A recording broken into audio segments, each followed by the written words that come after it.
Vamos lá, meus irmãos, vamos lá. Começando aqui nossa aula, módulo de Metodologia Científica e Gestão Eclesiástica. Hoje é a nossa quarta aula, mas nós iniciamos os assuntos sobre gestão eclesiástica. Então, hoje nós estamos no segundo dia sobre a temática gestão eclesiástica. Mais uma vez, graça e paz. Graça e paz. Boa noite, graça e paz. Como é costume, já oramos, nossas aulas são gravadas. Vamos avante nessa temática tão relevante, tão importante, que tem a ver com o cuidado da igreja, o zelo da igreja. E hoje nós estaremos trabalhando aqui nos slides do professor Meirelles. Vou estar trabalhando um pouco mais sobre a questão de gestão estratégica. Quero pincelar alguns assuntos com os irmãos sobre essas questões de missão, visão e valores.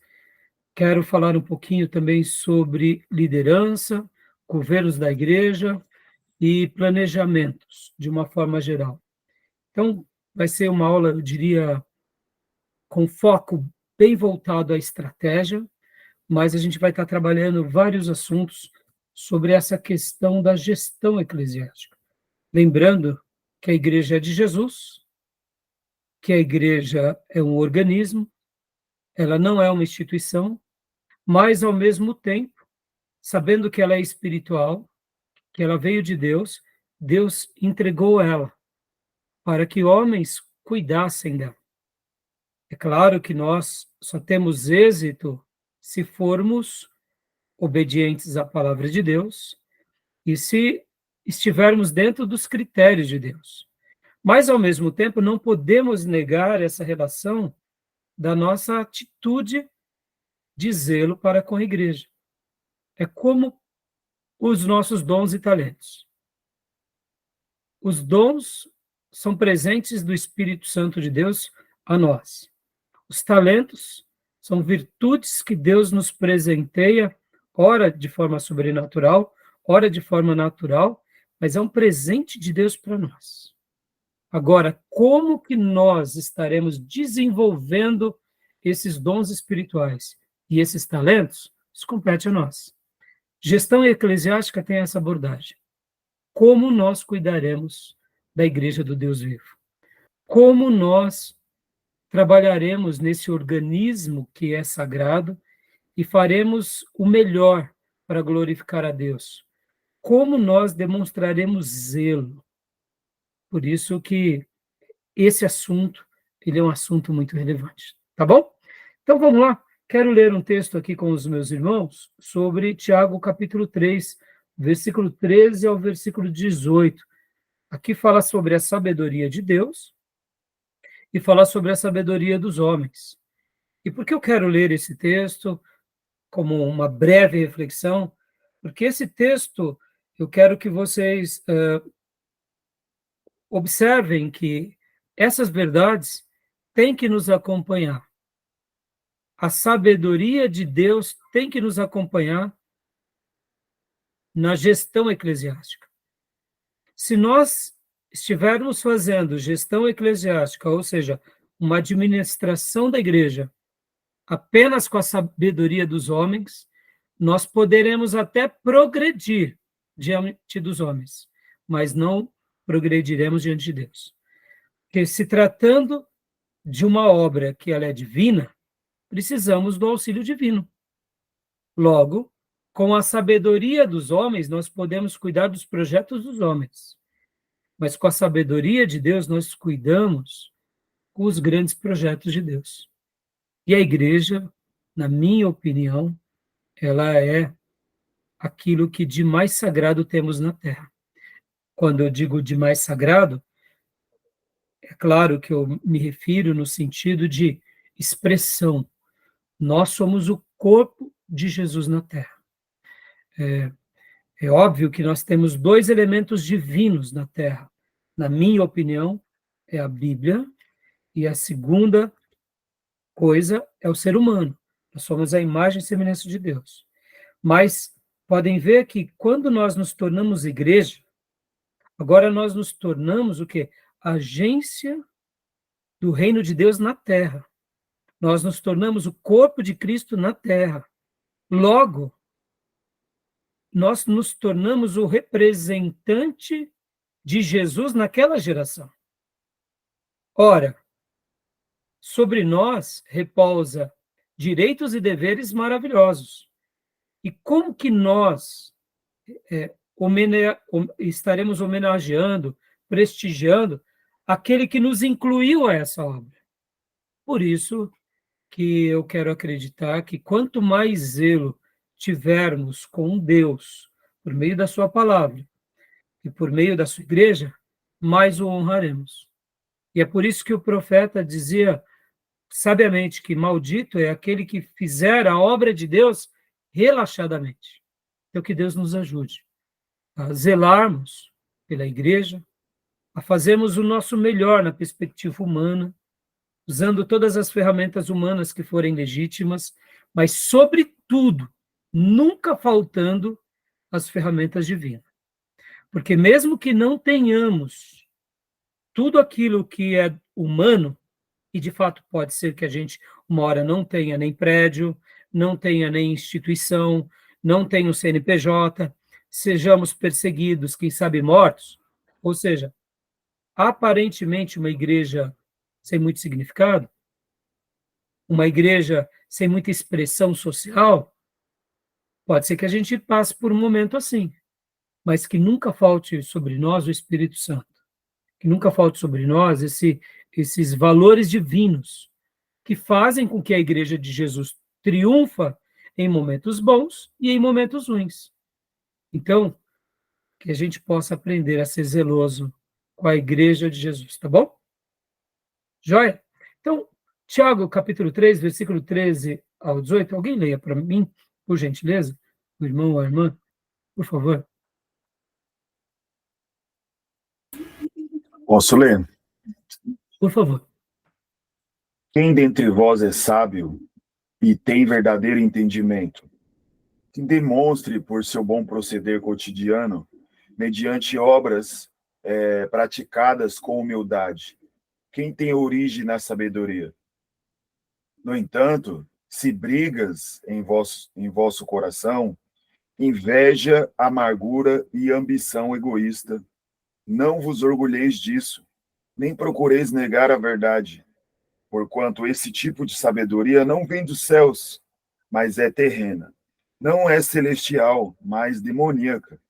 Pois onde existe inveja e rivalidade, aí há confusão e todo tipo de atitudes maléficas.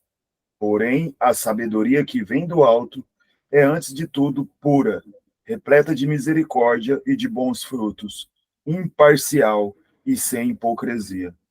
Ora, a justiça é a colheita produzida por aqueles que semeiam a paz. Aleluia. Amém, meus irmãos? Vamos, então, agora estudar o tema de hoje, lembrando disso. Enquanto ensino e enquanto vocês estiverem estudando, depois lendo os livros textos, fazendo as pesquisas, jamais se esqueçam de que nós, ao edificarmos a igreja, só o fazemos com o auxílio da sabedoria divina. Porque se uma hora estivermos edificando a igreja na perspectiva da sabedoria dos homens, podemos até aparentemente triunfar, mas em algum momento a gente vai naufragar. E, como eu disse, para uma empresa, para uma ONG, para o mercado de trabalho, para a gestão política, a sabedoria dos homens se basta. Mas a igreja, ela está muito mais além de tudo isso. Se nós não tivermos os valores divinos, a gente não vai conseguir. Não vai conseguir edificá-la segundo os critérios de Deus. Tá bom? E podem ver o quanto as igrejas, elas muitas vezes elas se tornam igrejas institucionalizadas, elas são praticamente empresas. Num primeiro momento vencem, mas no andar da carruagem, vemos que há o que a gente acabou de ver aqui, né? inveja amarga, ambição egoísta, guerras, divisões. Por quê?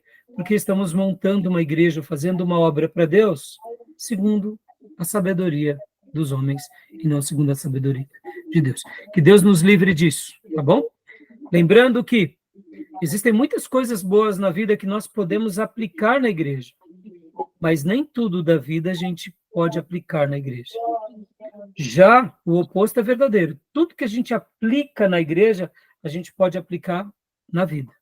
A gente pode aplicar na empresa. A gente pode aplicar em todas as áreas da nossa vida. Por quê? Porque os valores de Deus, eles podem invadir, preencher todos os espaços, tá bom? Então vamos lá para os nossos slides, meus irmãos, vamos lá? Alguma pergunta? Alguma fala? Alguma observação? Querem fazer algum comentário? Tudo certo, pastor. Tranquilo? Gil? Tranquilo, Gil?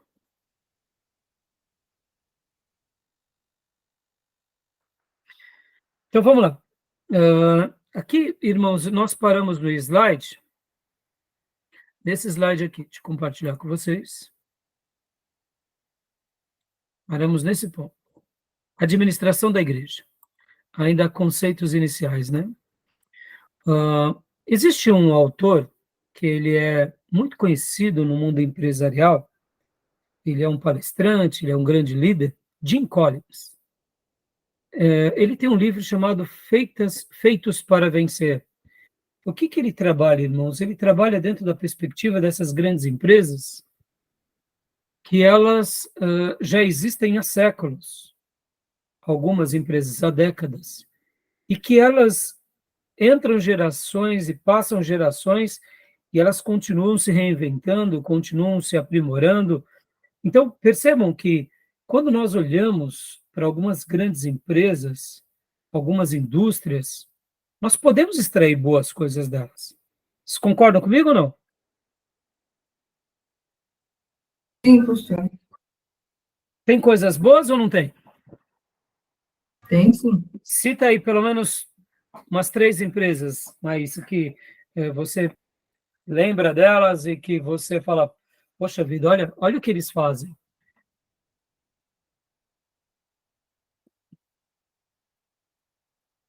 Agora tem que ser eu mesmo. O irmão de até saiu. Caiu a linha dele. Então, Não, cita aí umas 3 empresas, mas...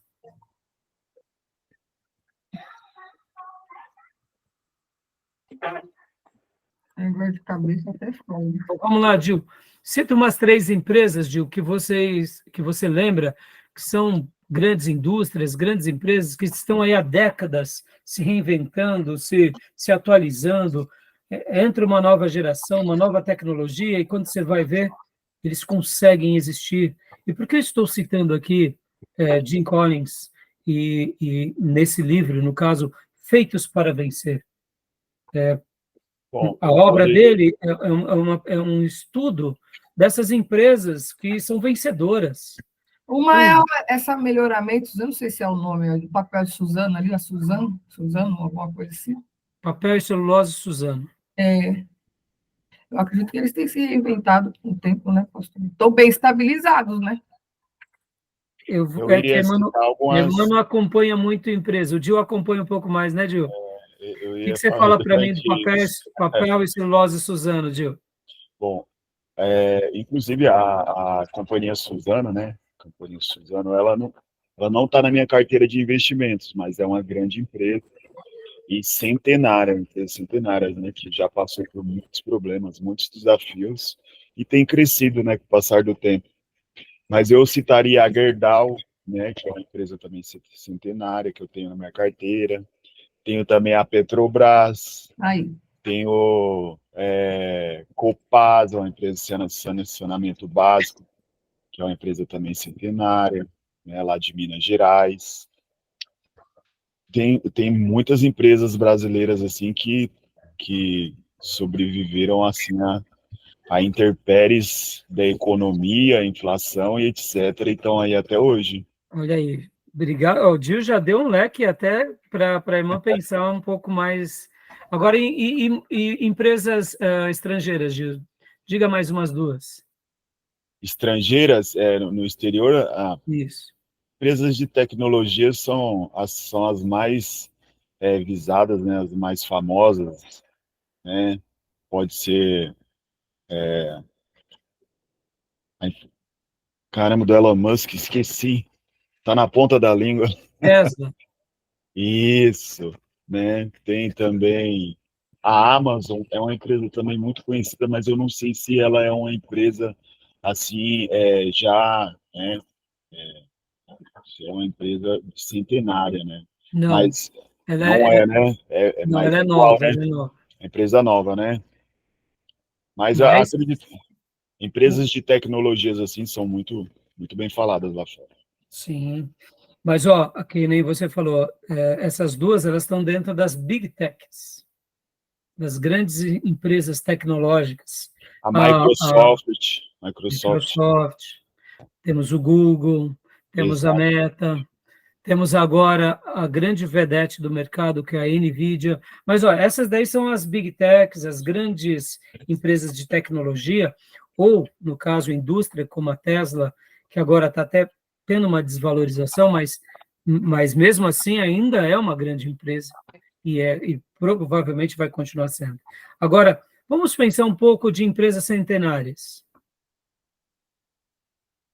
Empresas centenárias, são empresas resilientes, né? Então, vocês lembram de alguma? Lembra de alguma, Maís? Não, eu fiquei até quieta agora, só estou aprendendo. A Colgate é uma empresa centenária, parceiro. Então, o grupo, né? O É grupo o grupo, né? Isso, exato. Palmolive, né? Isso. Colgate, se eu não me engano, vamos pôr aí empresas automobilísticas, vamos pôr a Ford, Pode. vamos pôr outra que não seja apenas centenária, mas vamos pôr a Disney. Sim. Uma O que empresa vocês acham? automobilística assim, muito famosa e também é centenária é a Toyota, referência para todas as outras. Exatamente, a Toyota. Então, percebam, irmãos, essas empresas, principalmente essas que já têm algumas décadas, indiferente do momento, né, porque a gente, com o advento da tecnologia, nesses últimos 40 anos, e em especial esses últimos 20, houve um boom da tecnologia e uma supervalorização, porque, afinal de contas, é o momento dessas empresas.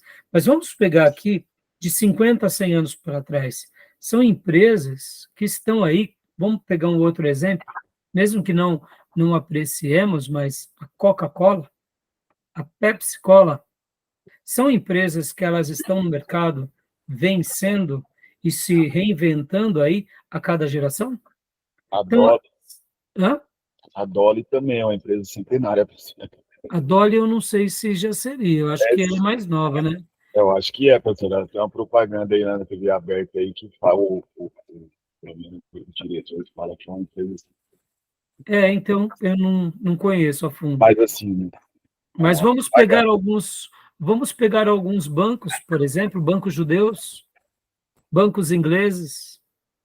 Percebam, são empresas que se reinventam a cada geração.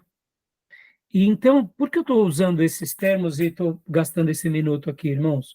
Se uma empresa ela consegue se reinventar, se ela consegue se ajustar, se ela consegue passar pelos intempéries de mercado, eu sei que tem coisas que são, de fato, até maiores, né, do que uma própria empresa. Tem empresas que acontecem situações de, por exemplo, de investimentos ou de catástrofes ou de tragédias ou de uma estratégia que eles entram ou alguma coisa maior, algum erro que eles comprometem a sua existência, eles entram em concordata, falência. Mas perceba, antes de uma empresa chegar a uma falência, de uma forma geral, principalmente essas empresas, como a gente acabou de citar, eles têm toda uma estrutura muito linda, muito grande, muito sábia, de gestores, de diretores, de CEOs, de conselheiros, de acionistas, de investidores, que antes de ir à bancarrota, é feito muitas coisas, como a própria Maísa mencionou, papel e celulose Suzano, né, a Companhia Suzano. A Companhia Suzano é uma empresa magnífica, magnífica.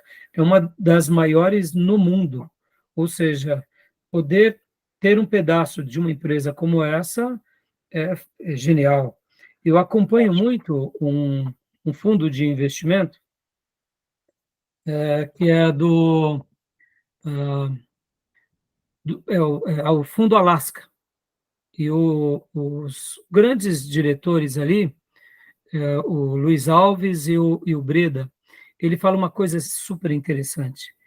Ele fala o seguinte, que essas empresas de tecnologia, pode ser que daqui a 20 anos não existam mais. Mas aí ele pergunta assim, o Breda, né, no diálogo que ele está sendo entrevistado, ele fala assim, mas vem cá, se usava papel higiênico há 100 anos atrás? Se escrevia em folha de papel há 100 anos atrás? Você acha que daqui a 100 anos a gente vai usar papel?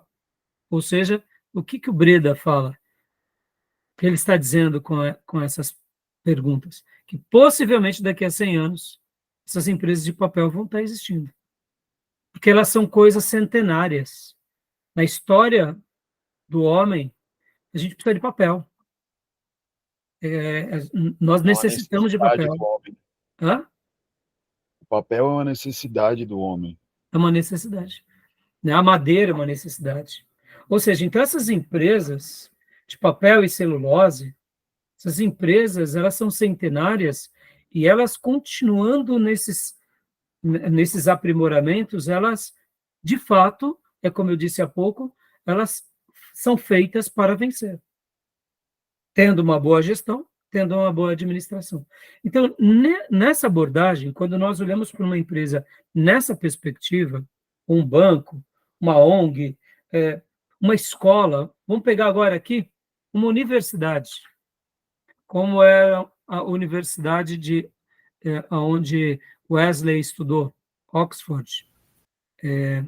São milenares, tem 1000 anos. Será que essas universidades vão existir daqui a 200 anos? Com certeza. Então, percebam que são empresas que têm uma gestão que elas vão existir. Basta elas se manterem ali naquela média para cima, elas vão existir, com toda a concorrência. Então, isso é fantástico. Ou seja, não é difícil olhar o que eles fazem e aplicarmos o que eles fazem. Na perspectiva humana, quando aplicamos tudo aquilo que eles fazem, também prevaleceremos. Só que, é claro, a igreja não é apenas o lado humano, mas ela também tem o lado humano. Então, é muito interessante, né? Tá bom? Estou dando essas dicas aqui, porque quando a gente olha assim, a gente até quebra alguns tabus. Nós sabemos que contra a igreja, contra o povo de Deus, tem a guerra espiritual, tem as trevas, mas tem também a nossa natureza, tem também a nossa comodidade. E a gente não pode também atribuir que toda derrota é só uma questão de batalha espiritual, porque muitas vezes a nossa derrota está no quê? No nosso relaxo.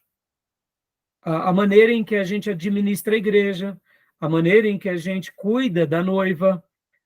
E muitas igrejas acabam naufragando, não é por uma questão de espiritualidade, é uma questão de gestão.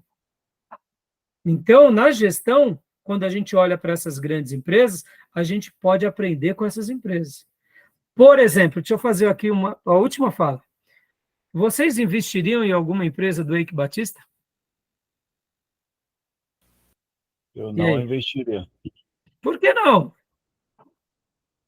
Porque O cara é um gênio, o cara saiu na Forbes, um dos mais ricos do mundo. E por que não? acho que eu estou confundindo então as pessoas, porque eu lembrei logo de alguém que tem uma imagem muito negativa aí. Mas é ele mesmo, eu tô sendo irônico, Gil. Ah, bom. Não, ele saiu, mas ele quebrou todas as empresas. Esse cara aí quebrou tudo. Ele quebrou tudo e a turma dele. Agora eu te digo, por que não investiria? Exatamente por isso, Gil, porque ele perdeu credibilidade. Ele perdeu a credibilidade. Logo, como que a gente vai confiar os nossos recursos numa empresa dessa? Agora, vamos lá. Vamos pegar um exemplo aqui, dentro da área do entretenimento, dentro da área da comunicação. Nós investiríamos numa empresa que, hipoteticamente, se o Silvio Santos hoje tivesse vigor e saúde, nós investiríamos numa empresa dele de comunicação que ele está abrindo? Ah, com certeza. Claro, Silvio Santos, uma lenda viva, pelo amor de Deus, para já, né? Por quê? Porque ele é uma lenda na comunicação. Percebam, irmãos? E ele tem um legado de quantas décadas? Ele sempre esteve ali e ele vai ser uma lenda viva na comunicação como apresentador.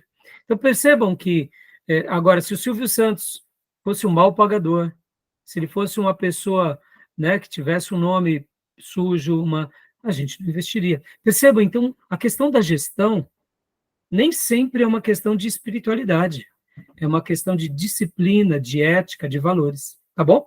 Beleza? Ficou claro isso?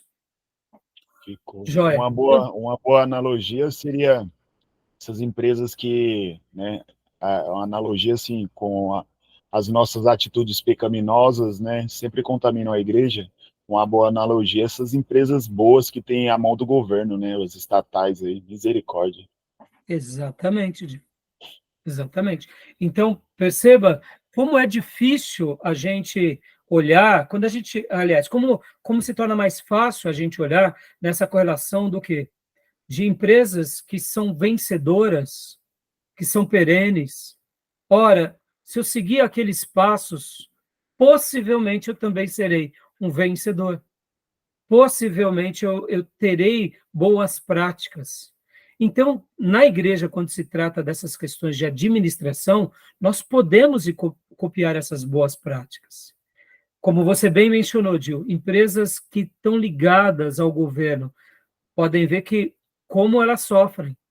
Por quê? Porque toda mudança governamental, né, a política influencia nela. Então, a gente tem que aprender com isso e tentar pegar as boas coisas da vida e trazer para a igreja. Mas, como eu disse, nem tudo da vida a gente coloca dentro da igreja, porque os valores da igreja são espirituais. No entanto, existem muitas coisas boas da vida que a gente pode aprender com a igreja. Tá bom, meus irmãos? Beleza? Paz, Wesley, boa noite, filhote. Seja bem-vindo, meu irmão. Paz do Senhor, irmãos. Paz do Senhor, pastor. Amém. Boa noite. Maísa, leia para nós a administração da igreja, conceitos iniciais, né? Sim, pastor. Lorde Beveridge. A finalidade de uma organização é fazer com que homens comuns realizem coisas incomuns. A administração eclesiástica não depende de gênios, depende de Deus. Usa homens comuns com a inspiração do Espírito Santo. Joia, mas essa frase é linda, né? A finalidade de uma organização é fazer com que homens comuns realizem coisas incomuns. Deixa eu falar um pouquinho aqui sobre a Apple, irmãos.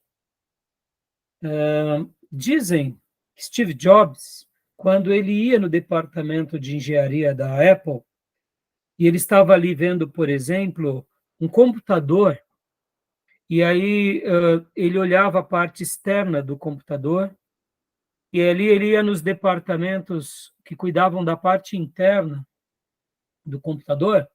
Muitas vezes ele pegava uma placa e ele dizia para o engenheiro, reconstrói essa placa. Aí o engenheiro, né, muitas vezes responsável, dizia, mas Steve, essa placa ficará dentro do computador. E ele dizia assim, bom, isso eu ouvi dizer, tá, irmãos? Eu não vou afirmar com todas as palavras, mas eu deduzo que sim. Ele dizia assim, tudo bem, não tem problema. Eu quero que fique bonito. Porque o engenheiro falava para ele, olha, mas essa placa já está excelente. Ele dizia, não, ela está excelente, mas falta nela beleza. Aí ele dizia, mas Steve, vai ficar dentro do computador? Ele falava, não importa, porque quando uma pessoa abrir um computador da Apple, um notebook, um iPad, um telefone, um smartphone, um iPhone, eu quero que eles se encantem tanto por aquilo que eles veem por fora, quanto por dentro. Parece bobeira, irmãos, mas quem já teve um celular da Apple, um iPhone, sabe o que eu estou falando. É diferente. Você pode falar que outras marcas também vão te dar um mesmo resultado, né?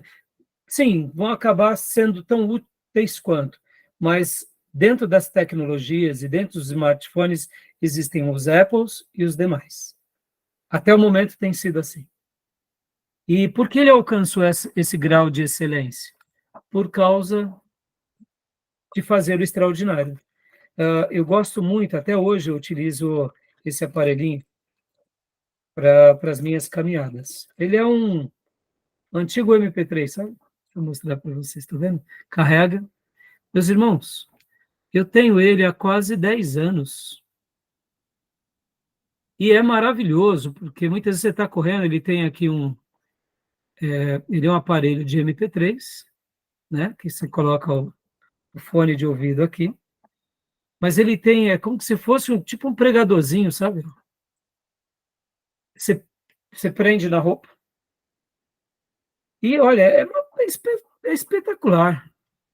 Eu carrego ele no computador e vou dar as minhas caminhadas, minhas corridas, e olha, irmãos, é pelo menos 10 anos. Nunca teve uma manutenção. Eu olho assim, até hoje ele está perfeito. Aí você diz assim, tudo bem, é mais um aparelho de MP3. É mais um aparelho, mas é espetacular. É espetacular. Então, pessoas comuns realizam coisas incomuns. Talvez você diga, mas a Apple não é uma coisa comum. De fato, ela se tornou incomum porque eles uniram essa excelência em tudo que eles fazem. É excelência nas mínimas coisas, é excelência nas máximas coisas. Por isso que é uma das maiores empresas do mundo. Só para vocês terem uma ideia, quando você une todas as empresas da Bolsa Brasileira, Petrobras, Banco do Brasil, Vale do Rio Doce, etc., etc., e soma tudo isso, não dá o valor da Apple. Para vocês verem o quanto representa hoje essa empresa.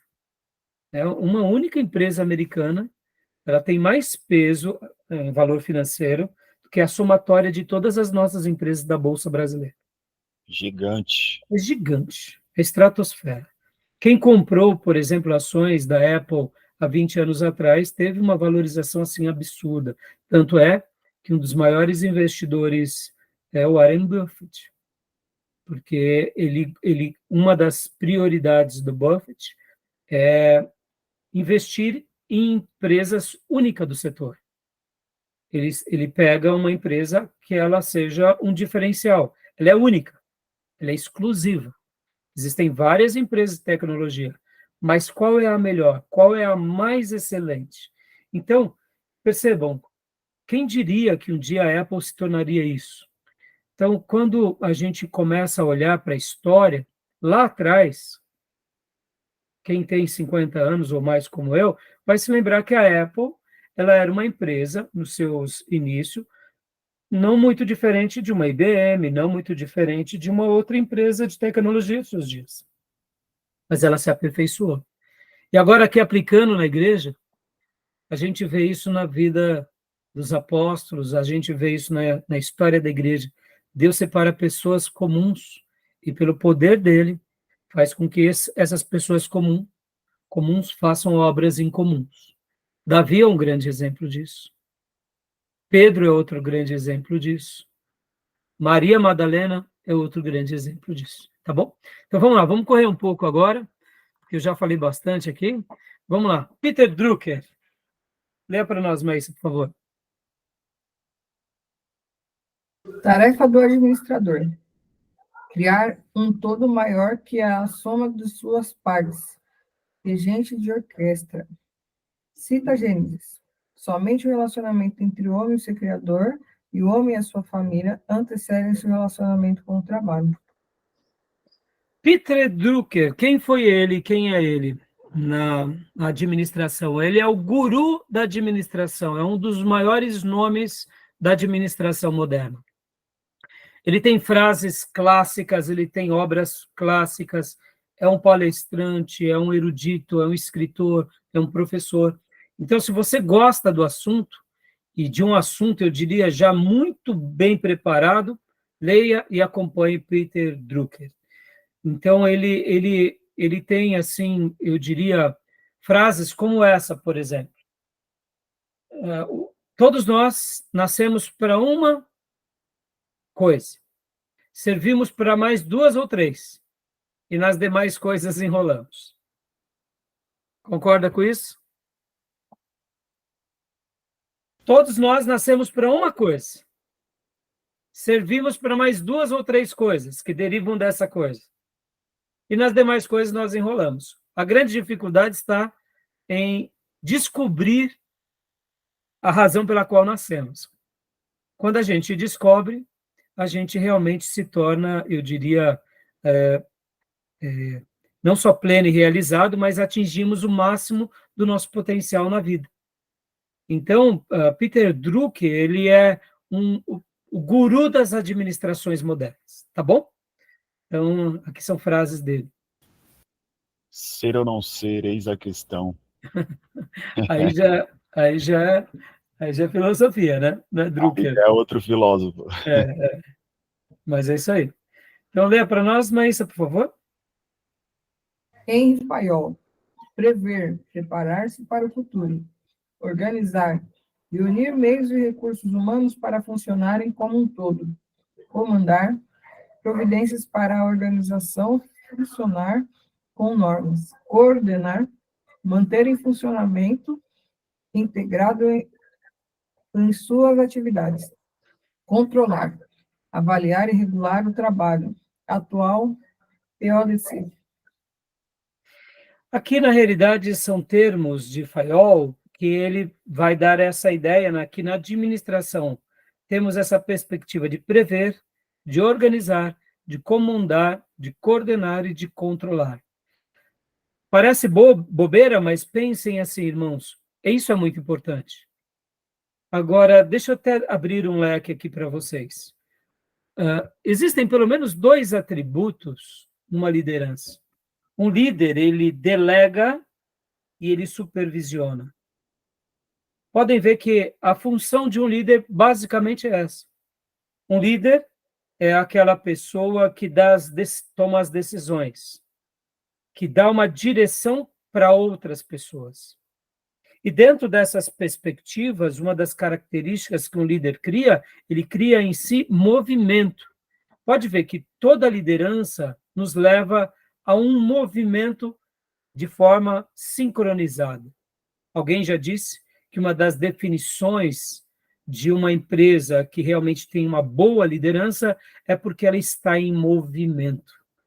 Movimento nos remete àquela ideia de águas de um rio, que sempre estão ali escorrendo, sempre estão circulando, logo tem vida, são chamadas de águas vivas.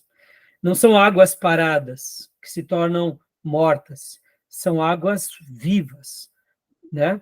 Então, a liderança ela tem essa característica do movimento, mas dentro dessas decisões que um líder tem e que ele gera no coletivo, que ele aponta, também muitas vezes não tomar nenhuma decisão é uma orientação. Um líder também diz, paremos, ou não façamos nada. Não fazer nada é uma decisão. Então, dentro da liderança, a gente tem essas 2 características. Nós delegamos, podem ver, vamos falar agora aqui do pastor. O pastor delega, mas ele não só delega, ele tem que delegar e supervisionar. O ministério de uma igreja ele é composto por vários departamentos.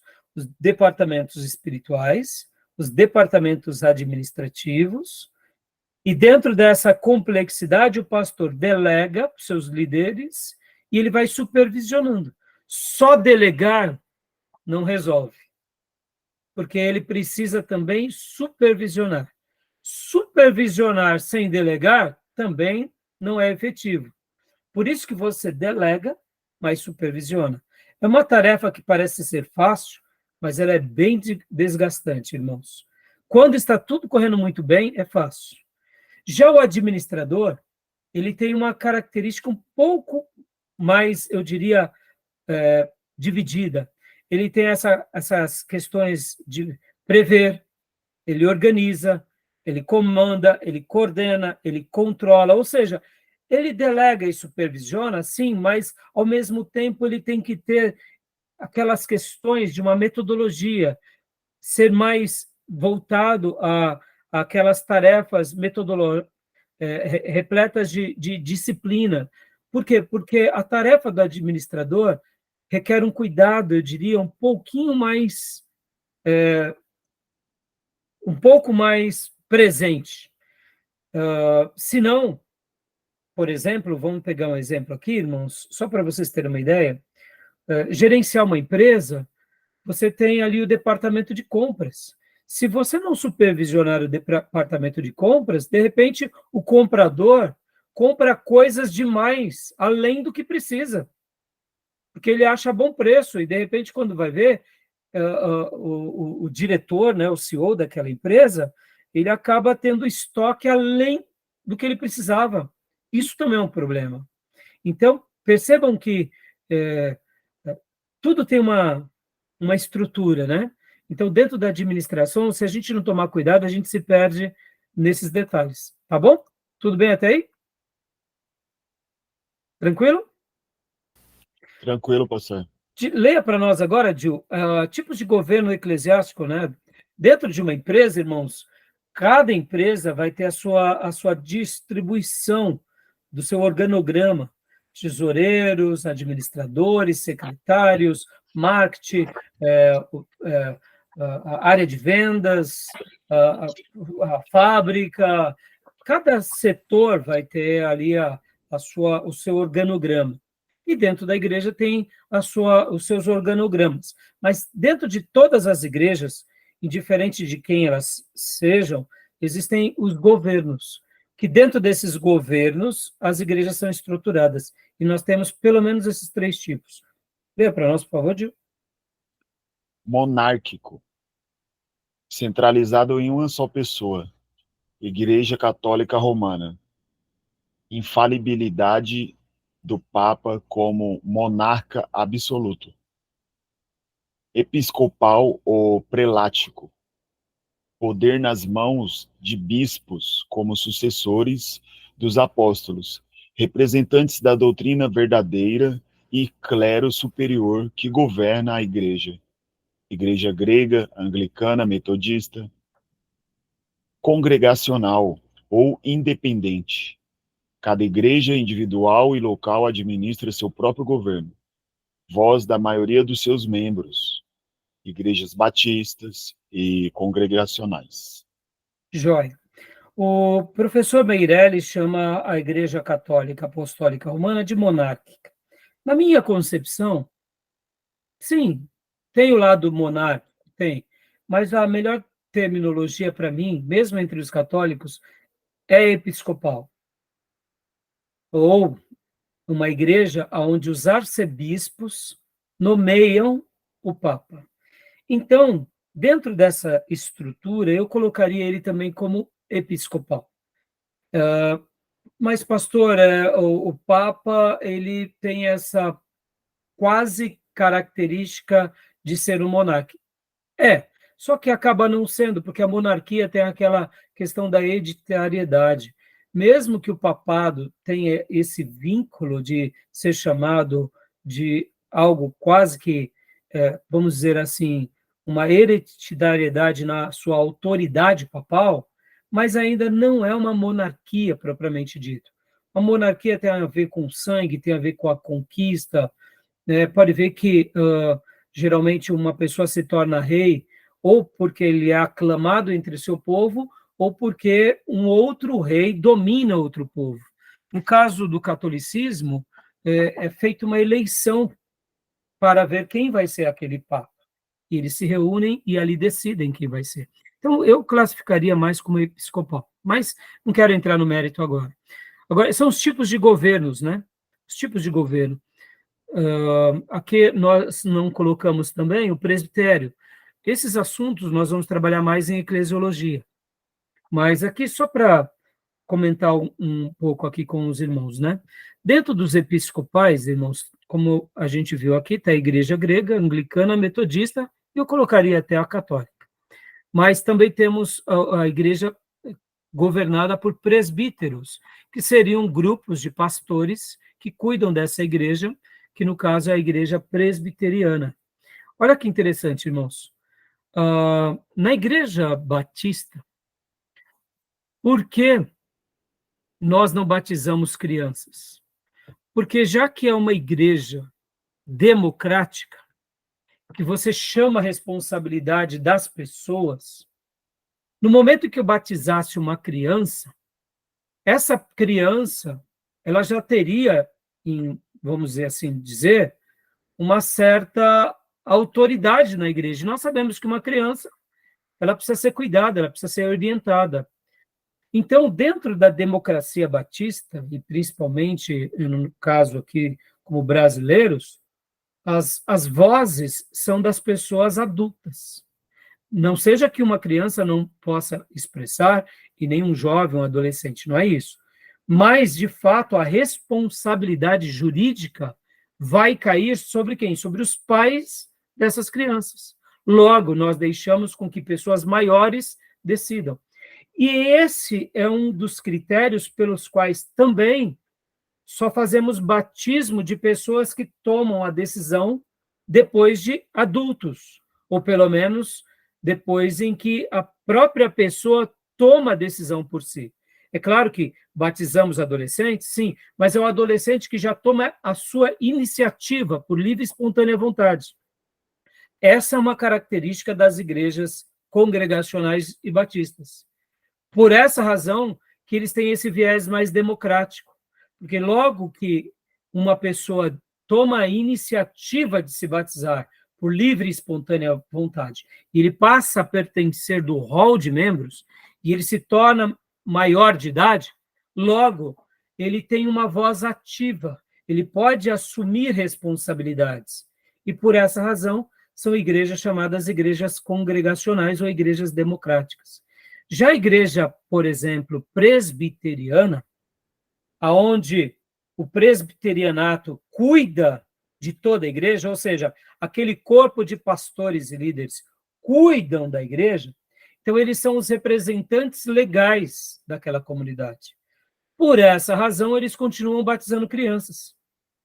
A anglicana, por exemplo, também faz isso, porque já que tem a figura dos líderes como os responsáveis pelo todo, então a grande responsabilidade jurídica da igreja está neles. No caso dos presbiterianos, podem ver que eles tomam as responsabilidades, eles apresentam para a congregação, aí a congregação valida se aquilo que eles estão fazendo está de acordo com as escrituras ou não. Mas é um sistema de governo. A igreja episcopal, ela acaba entrando, eu diria, entre uma e outra, entre a igreja congregacional e a igreja presbiteriana, ou a igreja de presbitérios, porque essa igreja episcopal também vai trabalhar com uma certa democracia, mas também os líderes principais vão tomar as decisões junto com os outros colegiados e vão apresentar ao povo. São sistemas de governo. Tá bom, meus irmãos? Só estou dando uma pincelada aqui para vocês entenderem um pouco como que funciona. Tudo bem? Alguma dúvida até aí? Tranquilo? Querem fazer alguma pergunta? Tranquilo. Nenhuma dúvida? A gente vai trabalhar com mais detalhes em eclesiologia, tá bom? Liderança na igreja. Nós temos o pastor, o ancião, presbítero, o bispo, que são o mesmo termo, ou seja, pastor, ancião, presbítero ou bispo, inclusive a palavra ancião e presbítero é a mesma origem. Presbítero é o pastor velho, velhinho, que já tem as suas cãs, cabelos grisalhos ou é calvo, né? é uma pessoa de idade. Então, quem é o ancião ou o presbítero? É o pastor velhinho. O bispo era um pastor que deduzimos que tomava conta da administração da igreja ou dos demais pastores. É aquele pastor que tinha já uma visão mais ampla. Poderíamos dizer que Paulo tinha uma visão mais ampla. Ele olhava o todo, né? Já outros pastores muitas vezes não têm essa visão mais ampla.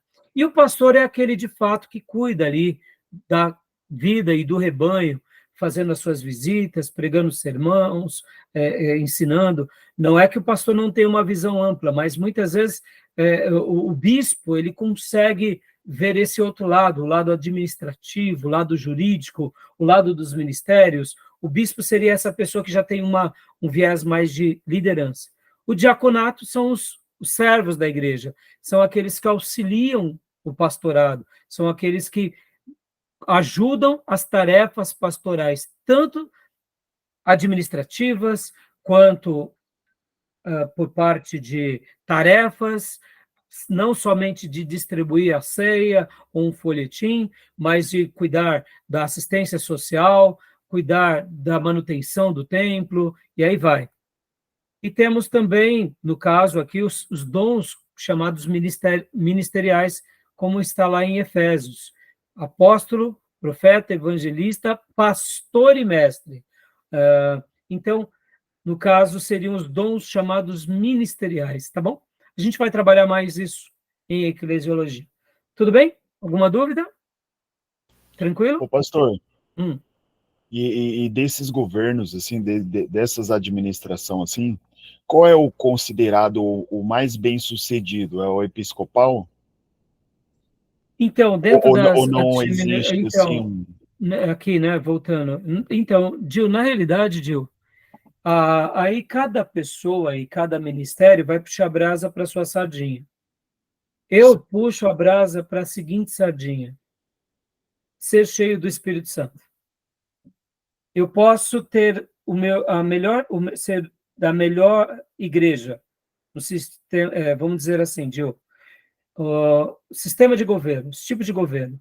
Eu, particularmente, acredito que o congregacional e o democrático, ele, de fato, é, na minha opinião, um dos melhores. Mas podemos ser um grupo muito carnal, que fazemos ministério na força do nosso braço.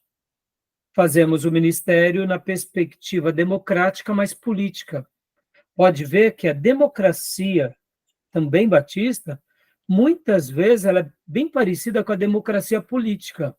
Então, muitos pastores batistas acabam fazendo um jogo político na igreja. Aí eu pergunto, o Espírito Santo está nessa politicagem? Não está. Não tá. Então, aí vamos pegar aqui um caso, por exemplo, episcopal. Tá bom. Mas naquela comunidade episcopal, aqueles líderes são cheios do Espírito Santo, são realmente altruístas, são doadores. E mesmo que nós, avaliando friamente aquela estrutura, digamos que não é uma estrutura tão boa, mas aquelas pessoas acabam exalando o perfume de Cristo com muito mais intensidade do que nos democráticos. Por isso, Gil, que eu digo, sem medo de errar, que, na minha opinião, podem existir, sim, os melhores. Mas, de fato, qualquer sistema de governo vai ser significativo se aqueles líderes forem cheios do Espírito Santo, forem pessoas entregues à causa de Cristo, ao projeto redentivo. Então, essa igreja, mesmo que esteja sendo uma igreja que o seu sistema de governo não seja o melhor, mas o impacto que vai causar naquela geração vai ser um impacto realmente significativo. É o que eu acredito, Gil. Isso eu digo assim, sem nenhuma reserva. Eu digo isso sendo muito tranquilo. E aqui eu vou dar 2 exemplos, tá, Gil? 2 exemplos. Vou dar 3 exemplos. De um episcopal e de 2 congregacionais, tá bom? Primeiro exemplo, John Wesley, ele era o episcopal. Ele nasce na igreja anglicana e depois ele gera a igreja metodista. Ele era cheio do Espírito Santo ou não? Não precisa nem falar, né? E como? George Whitefield, Ele era o quê? Ele era de uma igreja congregacional, ele era batista. Se não me falha a memória, ele era batista. Mas vem cá, o que predominava em George Whitefield era o quê? Ser cheio do Espírito Santo. E agora vamos pegar uma outra igreja que de fato era congregacional, que era de Jonathan Edwards, que ele era da igreja congregacional, que ela é muito parecida com a igreja batista, mas o nome dela é congregacional. Aqui no Brasil, ela não é tão forte, nos Estados Unidos, no passado era mais forte.